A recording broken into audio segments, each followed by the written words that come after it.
Alden Richards lumuhod dahil ayaw niyang mawala sa kanya si Catherine Bernardo. Oh my God, sadyang ito na nga umano ang sinasabi ng taong bayan na dapat ay huwag magpadalos-dalos sa mga desisyon dahil alam ng mga netizens na mahalaga sa buhay ni Alden ang pretty girl na si Catherine Bernardo. Yes, ito ang madalas na sinasabi ng binata na sadyang malaki ang kawalan sa kanya kapag mawala nga sa kanyang tabi ang nag-iisang Catherine. Catherine na siyang bumabalot sa pagkatao ni Alden Richards. Tunay na maligaya ang buong puso ni Alden Richards dahil sa pag-ibig na inialay sa kanya at ipinaparamdam sa kanya ni Catherine Bernardo. Kaya kahit ano pa ang paninirang gawin ng mga bashers laban sa Catherine Love King ay hanggang doon na lang umano sila dahil mananatili ang isang relasyon, mananatili ang isang pag-ibig lalo na't ito lamang ang nag-iisang relasyong tunay na nagbibigay saya at kaligayahan sa lahat.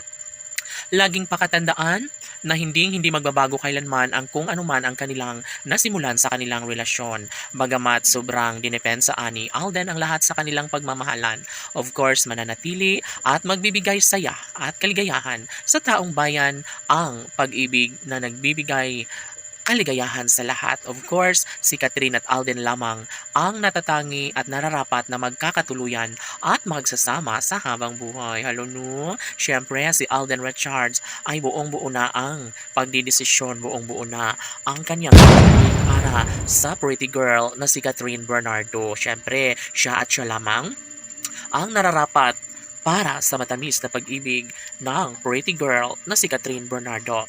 Laging pakatandaan na hindi magbabago kailanman kung talagang nanaisin ng tadhana na sila ni Alden at Catherine ang magkakatuluyan. Sabi nga ni Alden, why not? Bakit hindi niya gagampanan ang kanyang pagmamahal para sa dalagang si Catherine Bernardo? Tanong ng mga netizens. Deserve nga ba ni Catherine Bernardo ang matamis na pagmamahal ng gwapong aktor na si Alden Richards? Sila nga ba ang tunay na nakatadhana para sa isa't isa? Oh my God, mananatili ang isang pag-ibig at ito lamang ang laging pakatandaan na sadyang si Alden at Catherine lamang ang nararapat hanggang sa pagtanda.